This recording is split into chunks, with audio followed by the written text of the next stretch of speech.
Hey, world history students, just a few more lessons left until the end of the year. So let's get started. Last time we were together, we talked about the Industrial Revolution, all these great inventions that popped up onto the scene, and there was a real need for factories being opened and a real need for all these goods to be made, and people were moving to the cities and working at factories instead of working on the farms, and this big influx in the population, this urban population that's growing and growing, and all the big cities are growing with people working in factories. Well, this brings another portion of history into play, and it involves a German man named Karl Marx. Karl Marx was actually born in the old country of Prussia that will become Germany one day. And he was a journalist, and he wrote and wrote for a living, but he had a really good knack at making people upset. So every time he would write and have something published, the king of Prussia or somebody in Prussia would get upset with him, and he'd get banned from writing and things like that. So Marx moved from Prussia to a place called London in England. And the reason he moved there is because he had a really good friend named Friedrich Engels. And Engels was a big friend with a factory owner in London.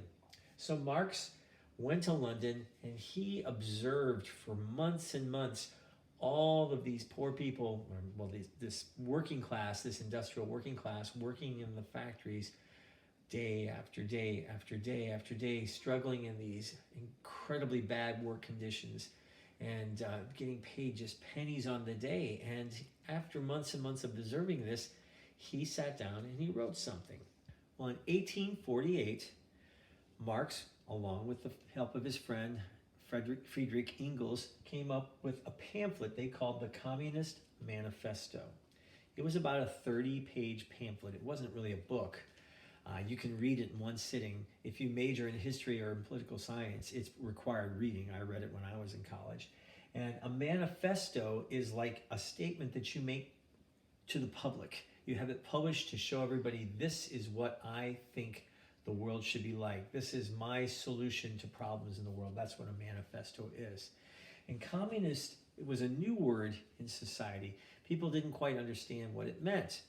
But in his Communist Manifesto, it was an observation. The first part of it was an observation on capitalism.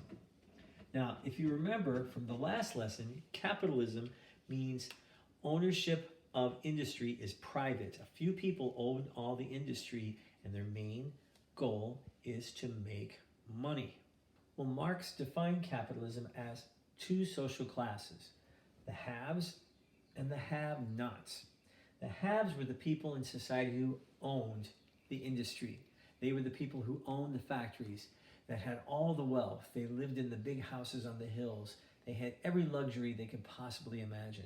And the have-nots were the majority of the population, all the factory workers who came to work every day, 6 days a week, mind you, this like 16-hour work days, and men, women, and children working in these dangerous conditions and doing all the labor. They're getting paid pennies a day, but they're creating products that generate lots of income for the haves. Well, Marx came up with two new names for these people. The haves he referred to as the bourgeoisie. This was, remember this old term, this was the middle class from the Middle Ages, the ones who were the creators, the craftsmen and the merchants. Well, he called the haves the bourgeoisie, which is why today when we say something is so bougie or bourgeois, that means it's from the rich people. And the have-nots he referred to as the proletariat. And this harkens back all the way to the Roman Empire. These poor, homeless people who would roam the streets of Rome looking for work, anything they could do, or sometimes they were referred to as the mob. Well, now the proletariat were the working class that were doing all of the work for the bourgeoisie. Later on in his manifesto, Marx predicted that this can only go on for so long. You can't have all the wealth owned by just a small portion of the population, while the majority of the population gets nothing or very little. He predicted that the proletariat will rebel against the bourgeoisie, and they will take control of all the industry, and they won't stop working. They will keep working and keep working. And what will happen is socialism will be born. That means that all of the production, instead of it being privately owned, will be publicly owned. All of the people will have a vested interest in what's being produced, and they will share the profits equally across the board. Now, Marx predicted that eventually socialism would start to permeate every aspect of society. Everything in life would be socialized, and it would turn to something that he called communism. He didn't coin the phrase, someone else did, but he believed that communism is the final phase of socialism. When it's reached its perfection, that there would be a completely classless society. There would be no rich, no poor. Everyone would be equal in status. And all business and property would be owned by the state, by the government, to benefit everyone else. Now, is this possible? I don't know. Marx was just making a prediction. And he said, in order to achieve this, it couldn't happen overnight. It would take about 100 years for a society to accomplish this final goal of communism. Now, here's the thing that really confounds me about Marx, is this was a theory that he came up with. Would it work? I don't know. He doesn't even know. It's a theory that he came up with. It's as if he was saying, wouldn't it be great if it turned out this way? But we have no evidence to prove it right now. We know that it would be good to socialize certain things, like everybody paid into healthcare or everyone paid into education. We have socialized education in this country. We'd like to have socialized medicine in this country. Maybe socialism would work on certain levels in this country. Does that mean completely erase all the elements of capitalism? I don't know. Marx never had to be accountable for any of his theories. He never had to say, hey, it worked. I told you it would work. It was something he wrote down on paper. And it looked good. Especially it looked good to the people who weren't making any money working in the proletariat. Now, to some of the workers, this communism, this socialism might have been appealing. Would they like to be equal with everyone? Yeah, that might be true. But there were some people, and there still are people in the world who think, well, no, I don't want to make the same as everyone else. I want to be the rich guy in the community. I want to have the big house and the big car. And I'm willing to work harder to get those things. Does that make someone evil? No, not really. You should be able to benefit from your hard work if you want. But Marx didn't have to prove that his theory would work. He wrote his Communist Manifesto. He preached about it. He thought that, someday the workers would unite and rise up against the bourgeoisie, but he died before anybody put it into practice. The first people to even try his theory out were a long time in the future. They were about 60 years in the future.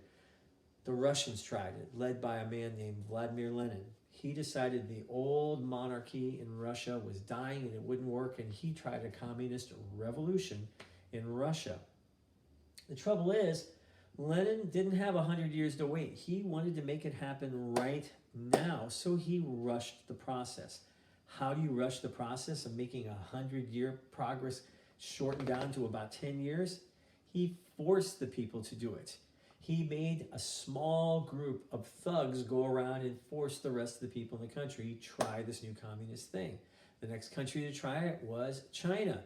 Mao Zedong in China decided, I haven't got 100 years. I'm going to try to do it in 5 years. And so he had this small group of military people go around and force the people in China to try his new way of communism. The next was North Korea, and then North Vietnam, and then Cuba. All these places are trying to force communism upon the people.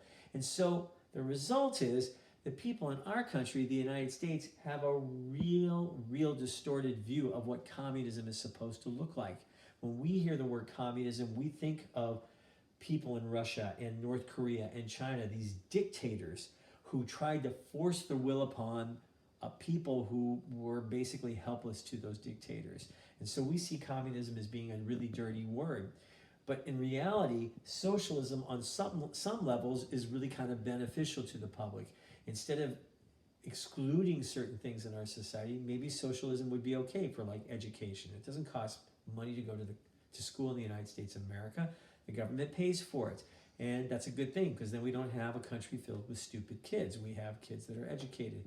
And maybe it would work in other aspects of the country too. We just don't know yet. We haven't tried it, so we don't know if it would work. And the thing about Marx's theory is, why does it have to be all or nothing? Why does it have to be a completely socialistic society? Why does it have to be a completely communistic society? Why can't we find elements of certain theories and mold them together with capitalism and other things to see if they work? Well, that's our lesson for today. And I think I got one more left in me. So I'll see you one more time. Bye.